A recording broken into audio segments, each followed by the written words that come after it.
Vocation is more than just work or a job that you do. It is also more than the traditional religious definition in which a person's vocation was to serve God, in essence to be called away from the world. Vocation is a response to a call that comes from within. This call does not ask you to step away from the world, but instead to engage with the world, particularly the parts of the world that are in need and that can be affected by the skills you possess and passions that you already have. As put by Frederick Buechner, vocation is where your deep gladness and the world's deep hunger meet. Discerning one's vocation is no easy task and definitely seems intimidating at first. However, the important thing to understand about vocation and discernment is that it is not an act of creation or creating something within yourself, but discovering what already exists. Parker Palmer wrote that discovering vocation does not mean scrambling towards a prize just beyond my reach, but accepting the treasure of the true self I already possess. By reflecting on our past experiences, our skills, and our passions, we can begin to discern how these factors can come together to inform our future. One of the many activities you can do to discern vocation is the Head, Heart, Hustle. You can find this activity at the Wild Hope website, but I'm going to go ahead and go through some instructions. Basically, you start with 3 circles. It's a Venn diagram, but going vertically. In the top, you write head, in the bottom, you write heart, and in the middle, you write hustle. So, in the top circle where it says head, you're going to put things that you're good at. Skills, maybe it's Excel, it's more tangible things. It's things that maybe are skill sets you'd like to continue to grow, like speaking another language or playing an instrument. Then down in the heart, you're gonna talk about things that make you excited, things that you're passionate about and care about. You might put social justice, you might put advocacy, you might put service. You might be really specific. Maybe you really like to work with animals and you put that on there. Then in the middle section where it says hustle, you're gonna go ahead and take one thing from the head and one thing from the heart and try to create a job or a career or some type of path with them together. So maybe your example of your favorite thing for your head was you're really good at Excel, and maybe something that your heart was saying was you're really good at service and working with animals.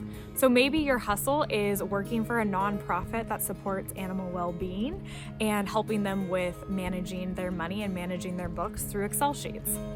Go ahead and pause the video if you want, or save this activity for later to go ahead and do the Head, Heart, Hustle activity.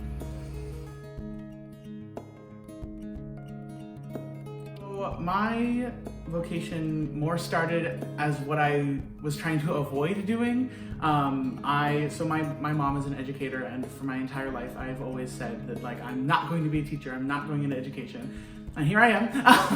I kind of realized, we kind of talk about what's the thing that you can't not do. And I realized that kind of the dissemination of knowledge and mentoring other people and being in that position is something that I just couldn't keep myself from doing. Whether it's from a formal education standpoint, or being an RA with my residents, or being in informal leadership roles, I've kind of realized that that's kind of my purpose, and then kind of deciding what subject area it's in has been kind of marrying my other interests with that. I was an undergrad in business administration, and when I was doing my undergraduate work, the business just didn't feel right to me. It just didn't feel like a good spot for me to be in. I started volunteering at an aid service organization in my college town, and started just taking people food, taking them to appointments and things like that. And when I started working there, the volunteer coordinator was a social worker. She had a bachelor's of social work, and we just started talking about social work, and we just started talking about sort of my connection to people, my connection to the work, and how it just felt better. And I think that talking with the volunteer coordinator at that aid service organization really sort of solidified that social work and helping and service was really my vocation. Growing up, my mom had multiple sclerosis, and I've seen her transition between a walker to she had a leg brace, a cane, a walker, and now she's in a hospital bed. And so seeing that growing up, my initial vocation that I felt called to was how to change that for other people, so that they didn't have to see a loved one get sick, or if they did, it was more delayed. It always feels like there's not enough time with loved ones, and I really felt that with the options there were for like my mom's multiple sclerosis. And so like for me, I've really been focusing on that, and yet like I started doing the Wild Hope Fellows and really have been struggling against like my why, and like not seeing it in my STEM classes or the way other people see like the STEM classes. We don't really talk about social justice issues or like the way in which people are impacted. It's more of an afterthought or like a side project instead of being the forefront.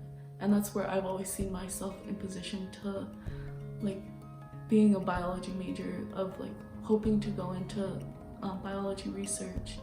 And so right now for my vocation, I've really been struggling to realize that like there are other options and other ways to bridge the gap between like my social justice like interest in biology, even if it doesn't seem like it right now. When I first came to PLU, I know a lot of people also have a similar experience. They kind of thought vocation is something as a religious thing, specifically Lutheran, or that only people who are religious or who are Lutheran can obtain it. But that's so far from the actual case. Even though we are a religious school, Lutheran is very accepting of all and open to all ideas and beliefs and expressions. And I feel like vocation is very similar to that. There's no right or wrong vocation. You can have numerous amount of vocations, you can have one. But I do believe everybody does have a vocation, and it just varies on when you find it in your life. And you can find it when you're a child, you can find it as you're an elder, but you shouldn't feel discouraged in your community if other people find it before you. Be happy for one another, be happy for people's joy, because that joy will in turn come back to you. Big enough questions are a topic that you might hear a lot around PLU. They're things you'll definitely hear if you're in the Wild Hope Center. Big enough questions are the questions that you ask yourself that might seem kind of existential, and they're really can be really big, and they're questions about your vocational discernment, what you want to do in this world, and things like that. They're questions that don't necessarily have an answer, and they're things that are going to shift and change through the progression and journey of life. They truly aren't meant to have just one answer. There are several big enough questions, and you'll be wrestling with them in various seasons of life. Another big idea about big enough questions is that your mentors and the people in your life might be the people who are asking you these questions. They might ask you, what's your vocation? Or what do you think about this? Or how are you going to serve this world? So you have to listen to the people around you and see what questions they bring up to you that might be the question that you need to hold on to in this season. So, what are your big enough questions right now? Is like asking myself what I'm afraid of, or like what I've been avoiding, and then asking myself why I've been doing that, and maybe integrating some of the actions that I've been like avoiding or not participating in more into my life, I guess. Another one of my big enough questions is how can I make sure that with the decisions that I'm making and the work that I'm pursuing, that I'm actively thinking about my decisions and integrating all my values instead of just kind of passively following examples of people that come before me.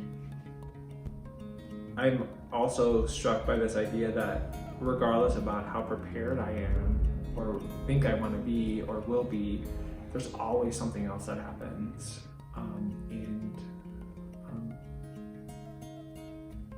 Really struggling with how do I begin to bring this stuff into the classroom and have these discussions with students.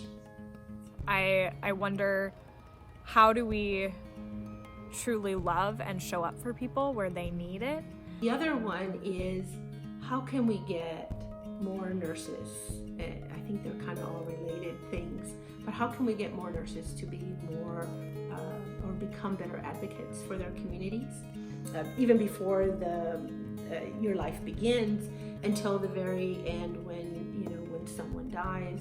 Our perspective is such that we could do a lot better if we have more nurses involved in these organizations. So, and then I think the final thing might be a little bit, question might be a little bit more personal, but for me is how can I serve my community better by making connections between the university, my students, the community, and so that we can improve the health of everybody here in this community. Some of the questions that I've been asking myself recently are, when I'm laying on my deathbed, how do I want my life to look? Do I want to leave this world with dreams, or do I want to leave it with memories? I'm also asking myself, what is the one thing that I will regret not doing more than anything, and trying to figure out what that is so that I can go and do it.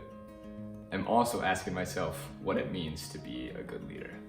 All right, Lutz, now it's your turn.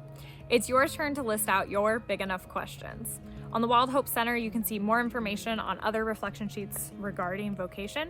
But for now, go ahead and grab a piece of paper or a journal or something you'd like to write on and list out things that are you're thinking about right now. What are the questions you've been asking yourself? What are things you're asking about your educational journey? What about the passions and things that make you excited in life?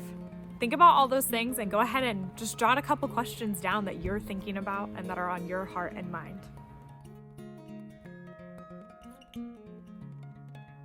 There's this false idea that there's one true calling out there for each individual, like a soulmate, but the truth is there are probably a variety of different paths available to every person that would provide fulfillment. You don't have to land on one thing and stick with it for 40 years. While some people are called to do this and find genuine satisfaction in their work, this isn't true for everyone. I've talked to many people older and wiser than myself who have held many positions over the course of their life, not because they can't seem to find their niche, but because people grow and change throughout their lives and feel called to different things depending on their context and season. And as we experience life, our needs, passions, and the needs of the world continue to shift. For instance, when I was in high school, I became aware of the systemic nature of homelessness and became really passionate about serving this population. I thought at the time that my calling was to work in this area. Then, as I gained more experience working with different populations and in different areas, I realized that I was passionate about those things too. Currently, I am passionate about advocating for immigrant communities, and I have an internship with a nonprofit that serves this population. But rather than thinking that this is my calling now, I've decided to identify the common threads. I'm passionate about creating spaces of hospitality and welcome, and about policy change. So discovering our values, what is important to us, is necessary for discerning vocation. Knowing our values can help us think about what kind of work and life might be meaningful for us. For example, someone might value leadership. Many callings involve leadership: holding public office, being a school principal, serving as a clergy member, overseeing a nonprofit, community organizing, teaching, and parenting, and more. If this value is central to someone's life, they will seek out opportunities to lead in whatever avenue they enter. As Merritt Trelstad says, values must be chosen, not mentally coerced. When we spend our time, treasure, and talents on things that do not match our core values, we become depleted. But alternatively, when we spend our time, treasure, and talents on things that nurture our core values, we feel energized. Our values can change throughout our lifetime with experience and growth, so assessing our values at different points in our lives is really helpful to determine whether or not we're living in alignment with what we say our values are. So an activity that's been really helpful for me in thinking about this is called the Touchstone in Practicing Values Assessment. So you can access this worksheet in the video description, and it should only take about 10 to 15 minutes to complete. On one side, you will think about which values you profess, that is what you say is important in your life. And on the other side, it'll invite you to think about what you actually spend your energy and time on. Now, after you finish this assessment, write down your results somewhere. Save the paper somewhere, maybe write it down in a journal where you can access it at a later time. And come back to it later in life, maybe a year or two down the road, and see if anything has shifted or changed. Remember, it's okay if your values change throughout your life, but what's important is that you're living in alignment with those values. For more information and reflection sheets, visit the PLU website and visit the Wild Hope Center page. There you'll find activities and reflections for you to guide your practice as you watch these videos and through your vocational discernment.